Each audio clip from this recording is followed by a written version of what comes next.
I felt like, okay, I think I'm kind of ahead of the curve here when it comes to like understanding how AI is playing a role. Because throughout that time, I think I spent like over $25 million in paid ads. A lot of that spend has been with ads that were created by ChatGPT. Welcome to the Freedom Point Real Estate Podcast, where we talk about creating more time freedom through passive real estate investing. Passive investing in real estate challenges conventional investment wisdom. We are passionate about learning and sharing resources with others who are ready to transform their investing mindset. Quick disclaimer as always, I am not a CPA, I am not an attorney or a financial advisor. This is not financial advice, not telling you or anyone else what to do. The views and opinions expressed in these podcasts are provided for education and informational purposes only and are not necessarily the views of my employer. I'm glad you're here. Now let's dig in. Welcome back, Freedom Point Podcast listeners. Thank you again for jumping into another episode of the Freedom Point. I'm so glad you're here with us again today. Listen, guys, I've got another amazing guest, which if you've listened to the podcast and have gone back into the archives, this is the very first time I've had a guest on twice. Okay, and there's a reason for that. Elvis Pardal, welcome back to the show. Thanks a lot, Jeremy. Thanks for having me back on, man. I'm excited to catch up. Yeah, absolutely. Likewise here. And guys, listen, the reason why I'm having Elvis back on the show again is because Elvis is my resident artificial intelligence or AI expert, okay? A lot has changed in the year or so ago since I've had Elvis on, which is why I wanted to have him on here again. Just to give you a little bit of a reminder on Elvis, he helps entrepreneurs create their own AI appointment setting system that brings in high quality appointments every day. So with that said, Elvis, would love for you to give our listening audience a little bit more about your background, really what you're kind of focused on today, and how it is that you're serving the entrepreneurship community. Yeah, thanks a lot. Thanks for the intro, Jeremy. So my background starts just in automation. Honestly, I started working a SaaS company early on, 2014, and it was more around employee benefits, the company. And I just, I can easily see firsthand, it's like every company, every business owner is always looking for more ways to automate their systems and processes. And after seeing like what could be done on the employee side of things, eventually I did get like intrigued on the idea of automating sales processes. If you can automate sales, you can solve the biggest problem in business. So in 2017, I went to a 10x, those 10x growth conferences. It's like those big events. It was like I was kind of searching for like entrepreneurship. Honestly, I did always have the idea of like starting a business and this dream of like starting an online business. I didn't even know what that meant at the time. Later on, I realized starting an online business just means starting a business and operating online, basically. But I didn't really learn much at the event that I went to, except for like a few speakers that came on stage. It was honestly just a bunch of people pitching their products, but there was one guy, Russell Brunson. Are you familiar with Russell Brunson? I've heard the name. Yeah, so he's the owner of ClickFunnels. And when I learned about ClickFunnels, it's basically an automated way of getting leads and appointments. And at the time, I was doing B2B sales, I was knocking on doors, doing cold calls, and I'm like, damn, these people are just waking up with a bunch of people on their calendar that are already interested in talking to them. So I'm like, okay, I need to learn this skill, because if I can learn Facebook ads, for example, if I can learn how to automate the way that I get attention, the way I turn the attention into leads or turn the leads into appointments, then that is the ultimate goal. The more you can automate your sales process, the more revenue you can bring in. And if you learn how to do that one skill, you can start any business. So I started learning like Facebook ads. I started first with drop shipping. And it was like the most exciting feeling ever when I got my first sale, even though it wasn't profitable, didn't make any money on that sale. But that feeling of like, I created something that automatically brought a customer. I'm like, I kind of got like the dopamine effect.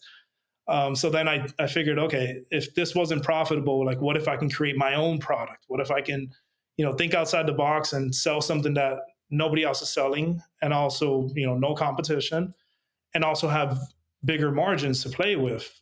So if you manufacture your own product, you can obviously have lower cost of goods. So I came up with an idea called Pump Pow. It was I spent like a whole year just like writing ideas, and it's crazy how like the mind works, man. Because if you set your mind to like, all right, I'm gonna invent something, subconsciously you start looking for problems and you start looking for ideas. So like a whole year goes by and I have like 50 something ideas. I'm like, okay, I gotta pick one. Yeah, I'm not just gonna go the rest of my life with all these pages of ideas. So the one I picked, which turned into Pump Out, was I was at a gas station. I figured I didn't like touching gas pump handles. I thought they were gross, and I saw that they had these like plastic throwaway gloves. I'm like, okay, I'm not the only one that doesn't like touching gas pump handles. What if I can create a reusable version of this? And you start like brainstorming, you start creating a vision in your mind, and then you start playing devil's advocate. Oh no, that's not going to work because like if people use it and then they bring the germs and bacteria back into your car, that's not good. Okay, what if I can make it stick onto the gas tank door? So that was the big idea there. It's like, all right, what if we can make it stick on the gas tank door? So every time you open up your gas tank door, there's a glove sitting inside. That could work. So we launched it. When I say we, I had a partner at the time, and we got 20 sales the first day, and then we didn't get a single sale for like the next year after that. And then you look at all the names, and it was just like friends and family. And I think the real testament to how good your product is or how good your marketing is if you can get strangers to actually buy it. So eventually, a lot of trial and error, a lot of testing, a lot of failing, a lot of losing money, hiring agencies. We finally cracked the code, and we made ads that were getting people to click at a good rate. We made a website that got people to purchase at a high percentage. We messed with like bundles to increase the average order value.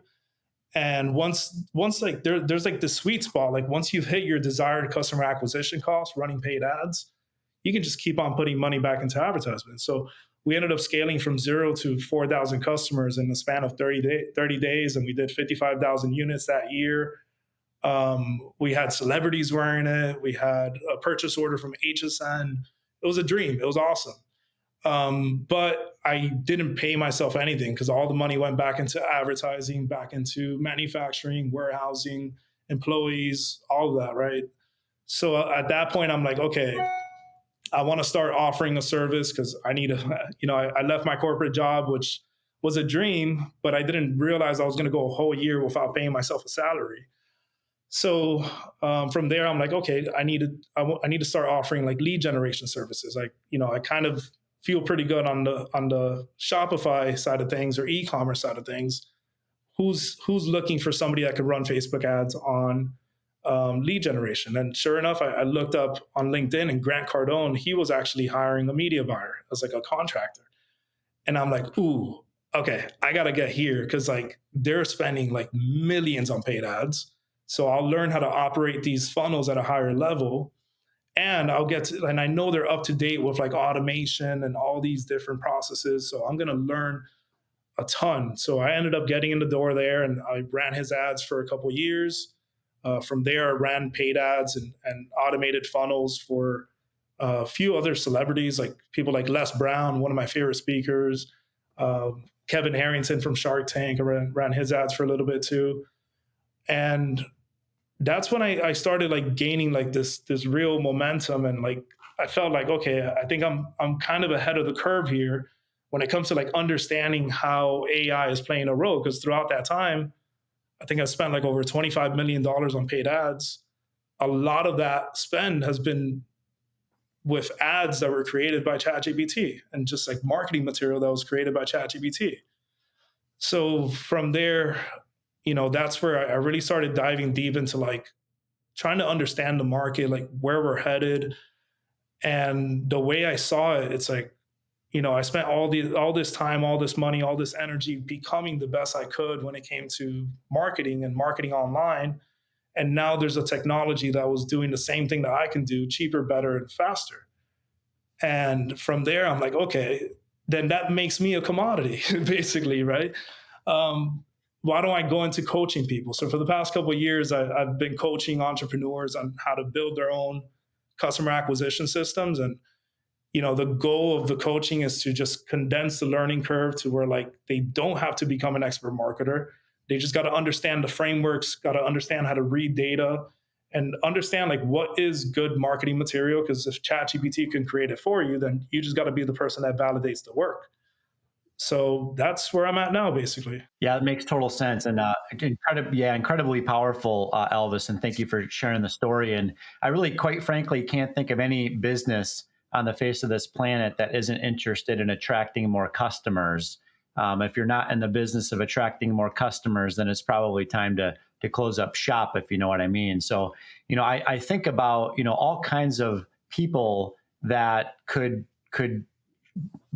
be helped tremendously, as it relates to that mission to attract more customers. I think about, franchise owners and sales guys and marketers. I think about entrepreneurs, really industry agnostic, right? Any industry, any entrepreneur, any sales guy, right, is always looking to attract more customers. So, thinking about, AI in marketing specifically, how has AI really fundamentally changed the way entrepreneurs approach, customer acquisition as compared to maybe traditional methods?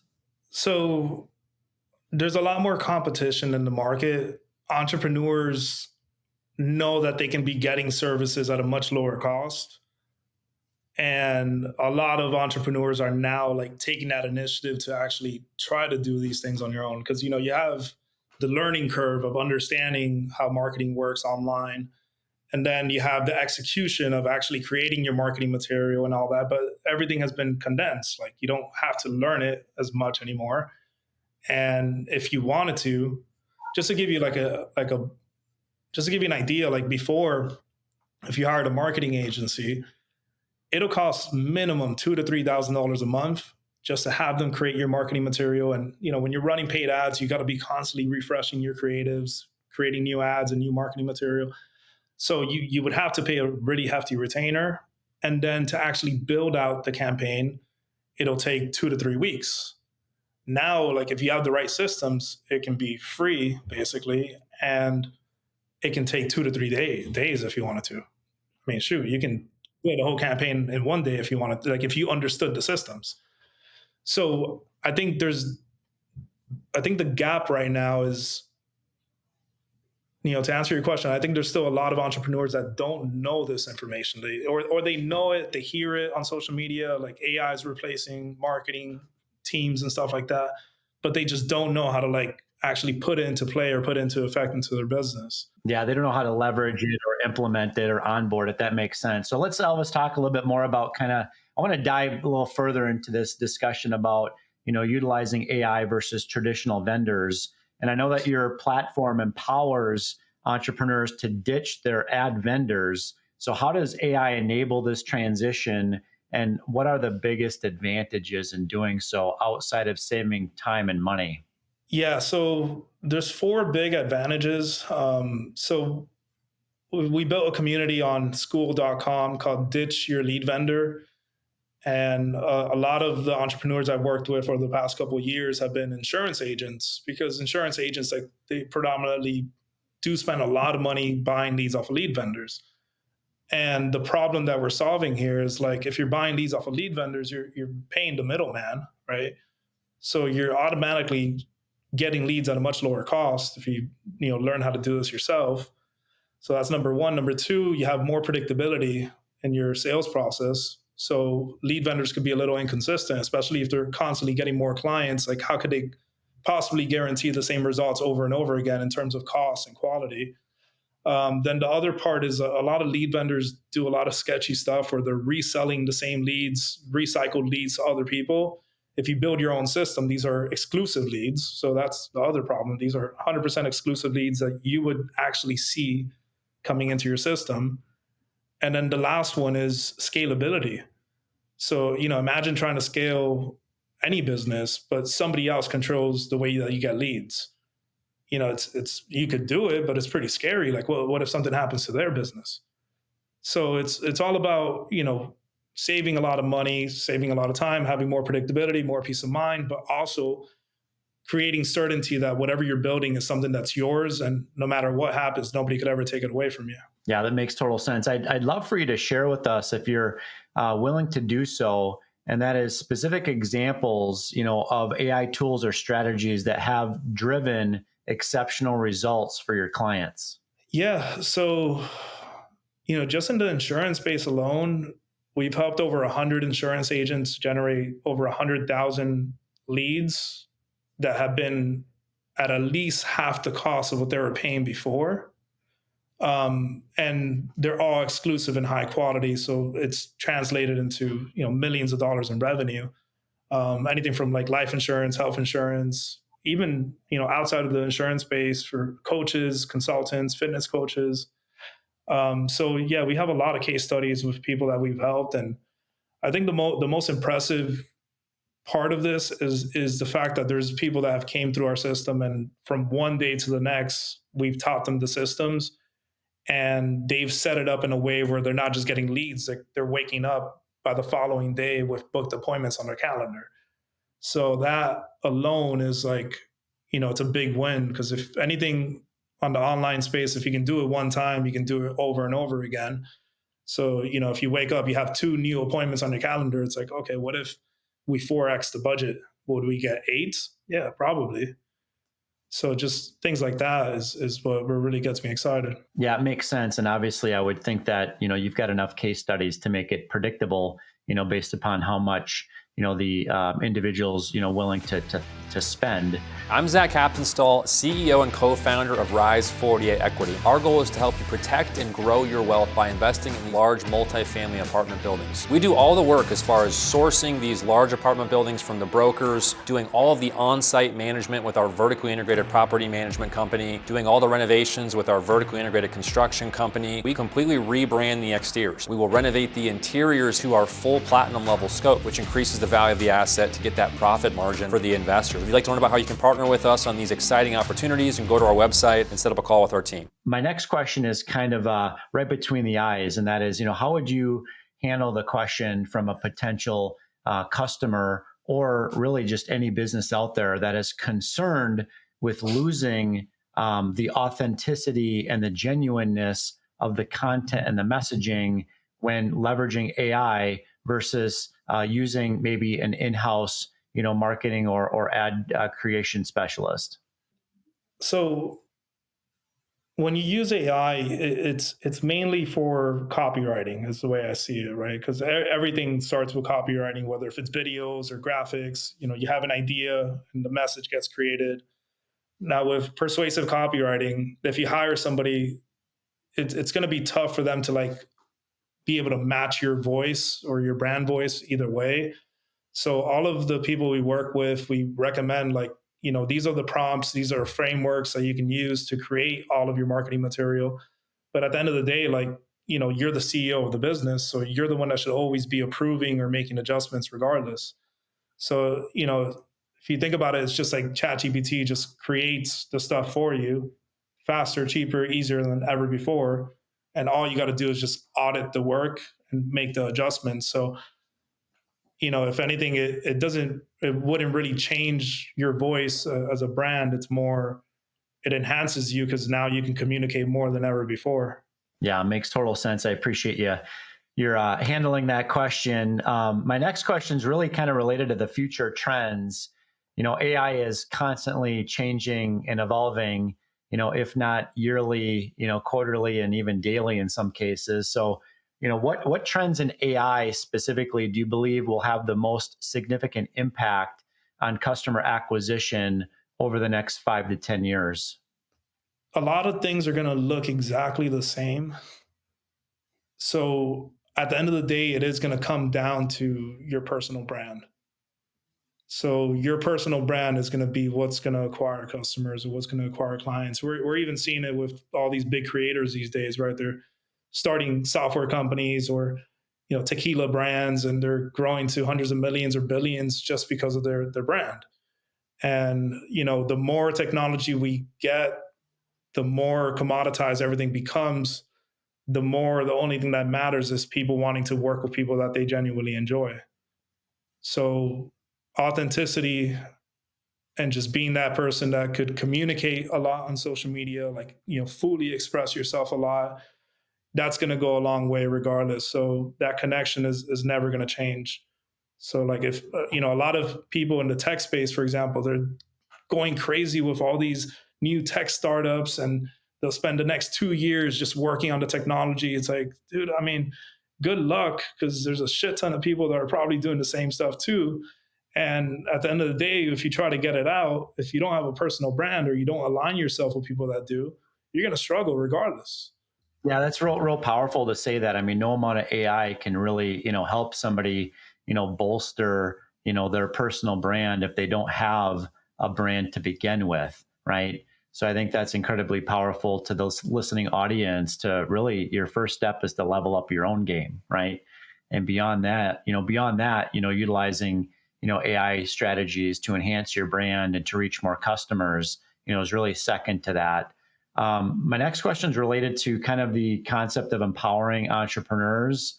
What advice would you give to entrepreneurs just starting out with AI-driven marketing? And are there any common maybe pitfalls to avoid? Yeah, I think a big pitfall, and I felt guilty to this as well. Working with certain companies that I've worked with over the past few years, you kind of adopt certain habits that used to work really well before. For example, let's let's say 5 years ago, if your content was on, let's say TikTok, no, TikTok wasn't around, let's say Instagram or LinkedIn, and you had a call to action in every single one of your videos, you'll get a lot of clients, because there's a big chance you're one of the few people in your space that was posting content. So people had no choice. Now the competition is so much higher when it comes to organic marketing, where I feel like a big pitfall is being too aggressive in your marketing and not building that rapport and building that connection. Like right now, something I'm trying to do is just I'm removing call to actions from all of my organic content, maybe subtle call to actions of, for a free ebook or something like that. But to not be aggressive with your marketing and just understand that if you're putting your content out there, you just want to build a connection. And the more you constantly try to drive people somewhere, the more you're constantly going to keep turning people off. So I believe that's a big one on the marketing side of things. And on the product side of things, that's where that conversation, that topic could go a million ways, because there's so many products that I see people selling, like information products, technology products, that I don't believe are going to be very valuable in the next few years. So I'll say, like, just keep an eye out for trends and where the market is headed in your specific space. Yeah, that's super powerful that you said that. It made me kind of think about the fact that, in sales, the sales 101, type of a mentality that people don't genuinely like to be pursued for business, right? But Yeah. there's things that we can do to basically be a magnet, right, for doing business. And a lot of that comes down to that personal branding. And people can really smell, desperation as well. I think about my own wife, who back in the day when we were dating, I think if I tried to pursue her too hard, she probably would have ran away from me, right? But there were Yeah. certain decisions that I could make in my own, life and whatnot to, almost increase my stock price, so to speak. So I'm so irresistible that he wants to transact with me, right? Yeah, I love, that's a great analogy, man. Yeah, so you got to increase your market value. I think that goes back to, like, if right now with competitions being so much higher, there's 100% there's people in your space that are being more magnetic. Like that word that you said, like that's what you want to become, more magnetic, so people come to you. So you don't want to come off as desperate or anything like that. That's 100% it, man. I think that's the best analogy. I could have said it better myself. Yeah, and I don't know that there's a lot of folks that listen to this podcast that are really in that real estate space. Are there any specific pieces of advice that you would maybe have, where people can leverage AI when it comes to either real estate investing or raising Yes. capital or acquiring assets, those types of things? Yeah, so that's a good topic for me, because I did run some really large funnels with Grant Cardone, and the way I see it, especially in a space where, like, it's hard to differentiate yourself when it comes to raising capital, because your results will prove how good your offer is. But the way I see it, whoever has the best lead magnet wins. So whoever's offering the best free thing up front is going to have the highest amount of leverage. And also like whoever's building, especially when you're dealing with real estate, because you got people coming in investing hundreds of thousands or millions. They need to trust, like, and respect you. So I think that all kind of goes back to having a strong personal brand, being magnetic, and having a good lead magnet that gets people to actually want to start conversations with you. Yeah, so makes total yeah, sense. and that's the cool thing too. So I teach all the entrepreneurs in the community. One of the first steps is always like, all right, who are we talking to, and what do they want? Like, what's the transformation they're looking for? Okay, once we have that, what could we create in between? That's like also a want, but it's a much smaller want. And for lead magnets, I always think like something that's really high value to them, very low risk sacrifice to me, and easy to deliver and have an infinite amount. So with AI, you can create ebooks, you can create mini courses, you can create an entire book. It's endless, the amount of value that you can create. So just really understanding the market, understanding what they want, that's always important. Well, Elvis, this has been a tremendous conversation, and really appreciate you being here with us today. What would be maybe one or two different ways that our listening audience can connect with you, to engage, to learn more about what you're up to? Yeah, so I'm going to be posting a lot more on LinkedIn. So I'll be, putting a lot of videos on YouTube, but I kind of funnel everything through LinkedIn going forward. So if they want to connect with me on LinkedIn, awesome. Or if they want to visit ditchyourleadvendor.com, we have a school community. So, Alex Hermosi has and I forgot his name too. He has like school communities. We built one a few months ago, and that's been moving pretty nicely. So it's free to join, and they can come in. We have free live coaching sessions.